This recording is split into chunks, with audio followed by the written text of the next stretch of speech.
Bonjour Isabelle, je suis heureuse de te retrouver aujourd'hui pour cette rencontre autour du solstice d'été. Bonjour Sandrine, donc comme on l'avait fait pour le printemps, aujourd'hui on va essayer d'aller percevoir l'invitation du solstice d'été. Donc le solstice c'était hier parce qu'aujourd'hui on est le 22 juin. Et là l'invitation qui nous a été proposée est une invitation qui se tourne autour du chiffre 9. Ce chiffre 9 qui correspond du coup à l'arcane de l'ermite dans le tarot de Marseille, mais aussi à la lettre Tate dans l'alphabet hébraïque.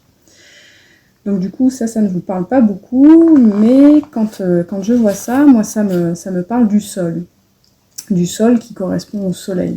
Et effectivement le solstice d'été, c'est vraiment le moment de l'année le plus lumineux à l'extérieur. C'est-à-dire qu'on avait le solstice d'hiver qui, au contraire, est un moment où, à l'extérieur de nous, dans la nuit froide de l'hiver, où on ne trouve plus de lumière, c'est le jour le moins long de l'année, et donc l'invitation est d'aller chercher la lumière à l'intérieur de nous-mêmes. Et bien là, à contrario, ou plutôt pour justement aller faire le travail complémentaire, le solstice d'été est le jour où il y a le plus de soleil, le plus de lumière à l'extérieur de l'année, et c'est le jour où on nous invite à rayonner. C'est nous qui devenons la lumière, c'est nous qui rayonnons de l'intérieur vers l'extérieur. Et ce solstice d'été nous interroge souvent sur est-ce qu'on a été en capacité de bien vivre justement notre solstice d'hiver, durant lequel le germe du « je suis » à venir a été planté à l'intérieur de nous. Donc l'interrogation sur ce solstice d'été est de savoir qu'est-ce qu'on a fait de cet ensemencement de l'hiver. Qu'est-ce qui a grandi à l'intérieur de nous depuis ce germe qui a été planté à l'intérieur de nous. Et ce chiffre 9 correspond aux 9 mois de grossesse, aux 9 mois de gestation, correspond à la fin d'un cycle, à l'accomplissement, à la naissance de quelque chose. Et je trouve que c'est une très belle façon de vivre justement notre solstice d'été que de mettre au monde, à l'extérieur de nous, à travers nous, tout ce qui a pu être semé auparavant, tout ce qu'on a réussi à cultiver pendant ces énergies de l'hiver et du printemps. Et on avait d'ailleurs parlé au printemps que c'était le moment de nouvelles choses à cultiver, d'amener le nouveau, d'amener de nouveaux souhaits, de nouveaux vœux. Et bien là, il est temps de les mettre au monde. Ce côté lumineux, on en reparlera un petit peu après. Là, l'invitation donc du chiffre 9 et de l'arcane, c'est sur les 3 sols. Donc l'ermite est un arcane qui est en fait un personnage masculin, plutôt âgé, barbu, qui est tourné donc vers la gauche et qui tient à sa main une lampe pour éclairer à sa main droite et à sa main gauche une canne. Il est légèrement bossu. Il y a comme légende que ce serait la prudence qui se serait cachée sous son manteau. Et donc cet ermite nous invite à faire le retournement, à aller à l'intérieur de nous-mêmes avec cette lumière pour aller voir ce qui s'y trouve. Au travers de cet arcane, il m'a été transmis qu'il y a les 3 sols. Le premier sol étant la solitude. Et cette vertu de solitude, c'est notre capacité à cheminer à l'intérieur de nous-mêmes. Donc, avons-nous réussi à cheminer à l'intérieur de nous-mêmes pendant ces 6 derniers mois depuis le solstice d'hiver? Avons-nous été capables d'aller pleinement et avec douceur, avec bienveillance, avec curiosité, aller chercher à l'intérieur de nous, dans notre solitude, qui nous étions? Ensuite, le deuxième sol nous parle de solidité. Et cette solidité, c'est notre capacité à être autonome quand on a contacté notre pouvoir intérieur. Donc si on a fait bien ce travail d'aller à l'intérieur de nous-mêmes et d'aller vraiment cultiver ce qu'il y avait de plus beau à l'intérieur de nous-mêmes, normalement, il en découle une certaine solidité qui nous permet de nous affirmer, qui nous permet d'être un porte-lumière aujourd'hui dans ce solstice d'été, bien constitué, bien solide, qui va pouvoir recevoir une lumière éclatante et la contenir et la rayonner. Le troisième sol, il s'agit du sol de la solidarité. Quand l'ermite est capable de transmettre sa propre force à autrui, il est solidaire. Et bien quand on est capable de rayonner à l'extérieur de nous, comme c'est vraiment l'invitation symbolique du solstice d'été, eh bien, on n'est pas tout seul dans ce rayonnement, on inonde autrui. J'aime beaucoup ce que tu nous partages là, Isabelle. Et quand tu nous parles de ces 3 sols et de ces 3 mots, donc solitude, solidité, solidarité, du coup, oui, je fais le chemin aussi avec toi entre l'hiver et l'été. Du coup, avec ce germe dont tu parlais, du coup, qui a été posé dans le sol, qui du coup, pendant le printemps, du coup, a commencé à éclore, à germer, à sortir du sol, a été nourri du coup par toutes ces pluies, ce soleil du printemps, donc et qui du coup a acquis une certaine solidité. Et du coup, voilà, avec ce que tu nous dis pour le solstice d'été, du coup là, il y a voilà comme si avec cette solidité, il allait voilà, rayonner, comme tu disais, et du coup, en même temps, voilà, pouvoir contribuer du coup à quelque chose dans la solidarité. Voilà, c'est ce qui me vient avec ce que ça me parle beaucoup. Tout à fait, parce que l'idée, c'est pas d'aller chercher le soleil à l'intérieur de nous pour le garder juste pour nous, et d'être complètement clos, fermé, et d'imploser intérieurement. L'idée d'aller chercher cette lumière à l'intérieur de nous, c'est pour pouvoir la rayonner, c'est-à-dire la partager.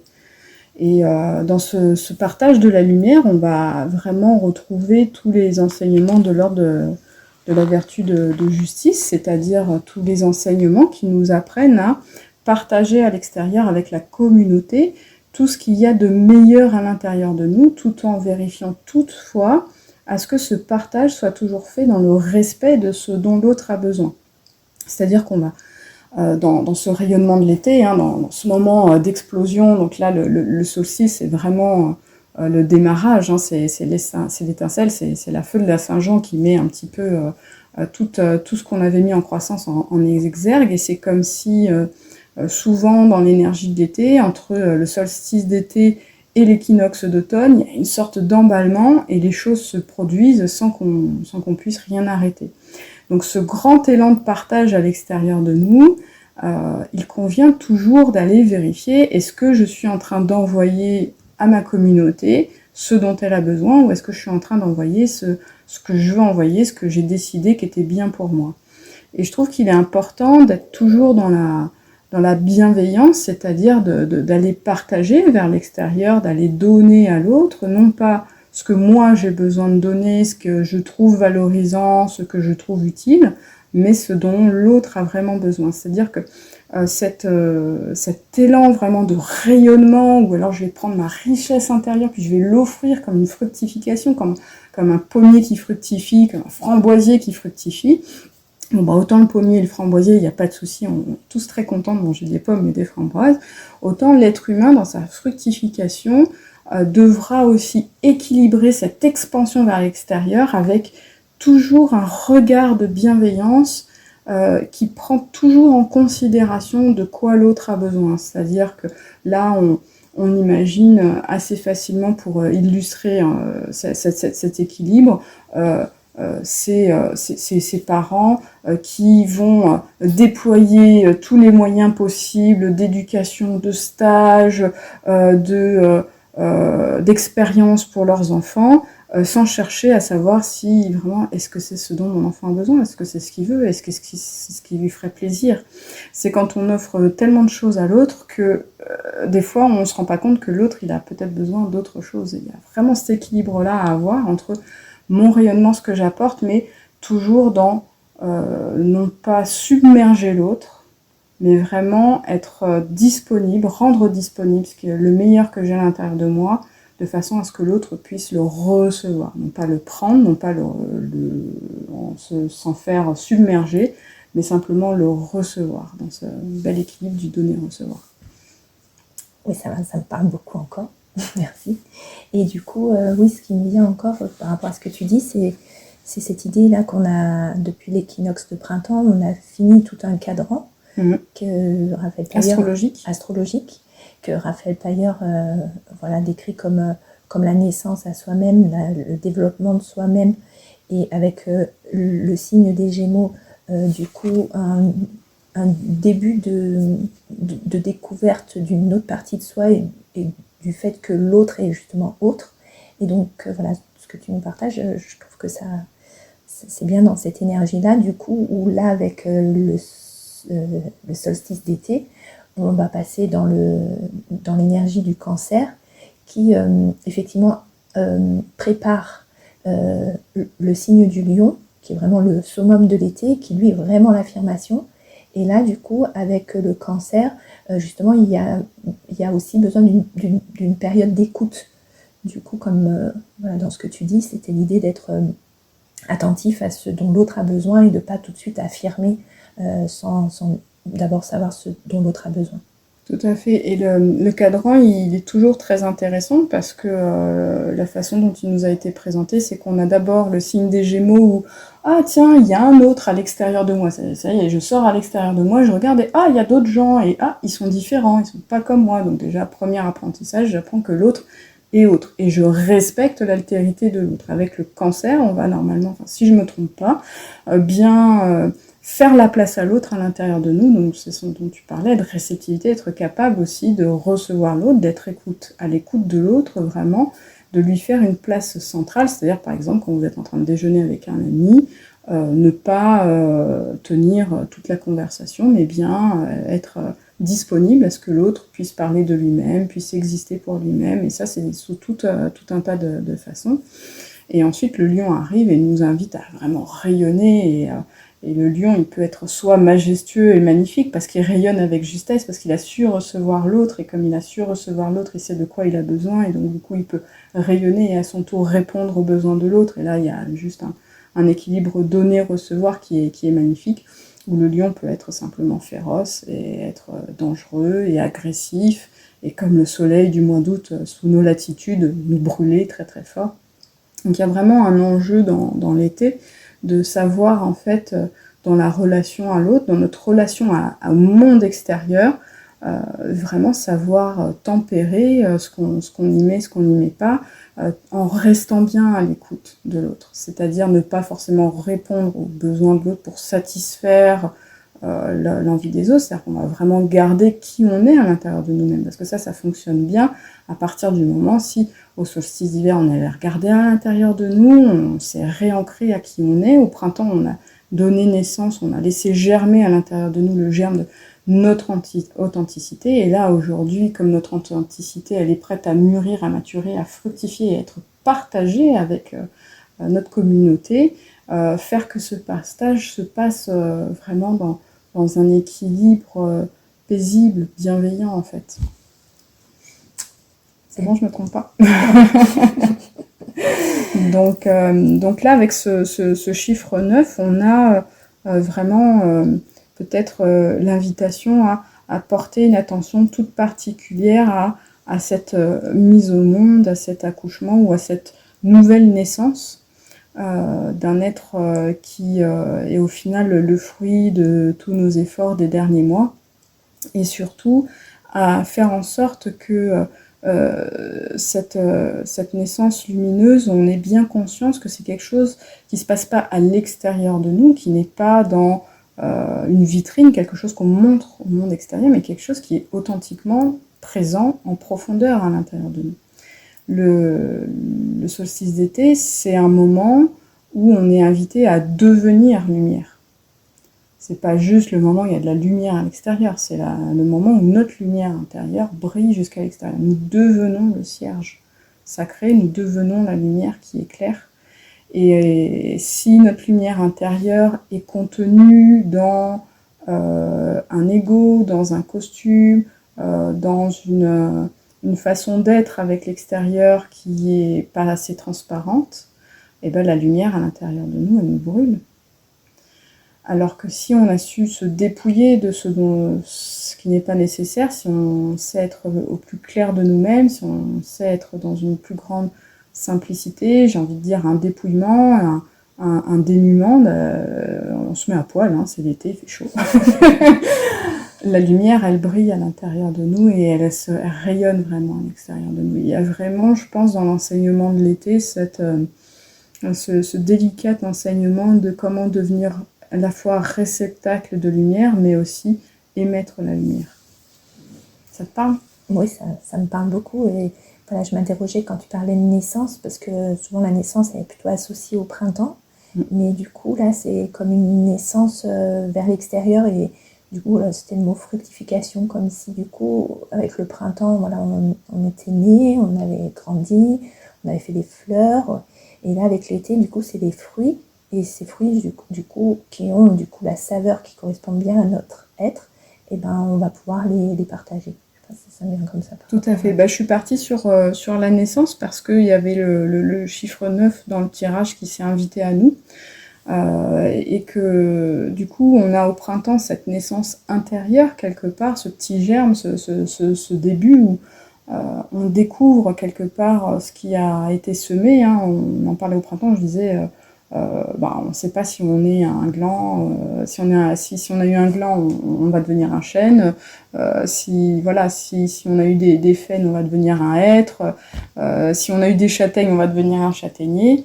Le printemps, c'est ce moment où ça germe à l'intérieur de nous, où ça y est, on prend conscience de la nouvelle croissance quelque part, et on lui donne sa place, on la laisse grandir, on lui laisse de l'espace. Là, ce chiffre 9, au moment du solstice d'été, c'est vraiment l'accouchement. C'est passer de ce qu'il y a à l'intérieur, de le faire passer à l'extérieur pour moi. C'est vraiment cette étape où on va aller à accepter simplement d'incarner. C'est-à-dire qu'il n'y a pas en fait au final d'effort à faire. J'ai envie même de dire que l'invitation elle est à ne rien faire et de simplement être quelque part. On va laisser ce qu'il y a de plus beau à l'intérieur de nous exister sans y faire barrage, sans être un obstacle à ce qu'on est de façon la plus sincère, la plus authentique. Et là, on retrouve un petit peu le côté dépouillement, dénuement, qui est plutôt une thématique d'automne, mais qui toujours est très importante parce que quand on a cette lumière qui brille à l'intérieur de nous, donc quand on a fait un travail intérieur pendant l'hiver, le printemps, et que là, c'est l'été, c'est le moment de vraiment manifester ce qu'on avait à l'intérieur de nous-mêmes, eh bien, il faut vraiment le laisser s'exprimer. Oui, quand tu parlais de dénuement, en fait, du coup, j'ai pensé à l'arcane de l'étoile. Du coup, voilà.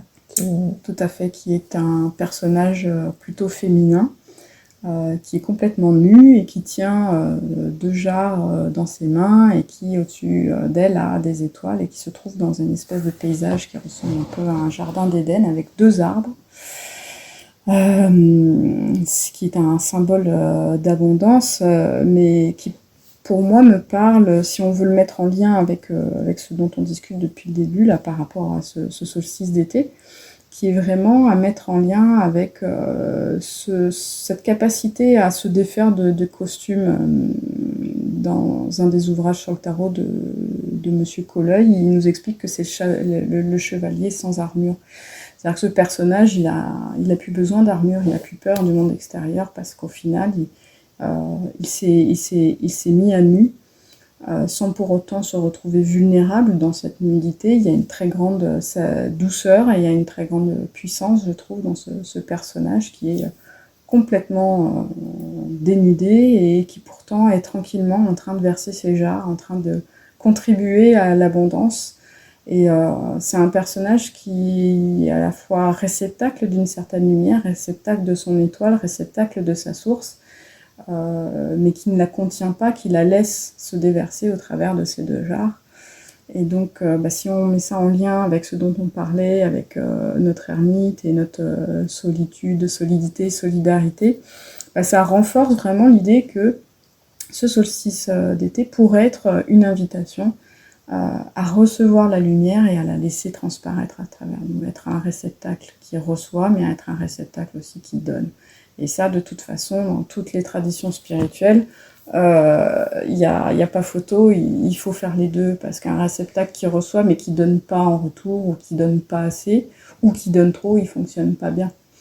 C'est vraiment prendre conscience que la lumière nous traverse et qu'on en est simplement l'humble vecteur. Ah bah là, je crois qu'il n'y a plus rien à rajouter. J'ai des frissons partout. Du coup, merci beaucoup Isabelle et à bientôt. Oui. Donc soyons les vecteurs de la lumière pour cet été, simplement, humblement. Ouais, je trouve ça trop beau pour finir. Merci Sandrine. Merci Isabelle.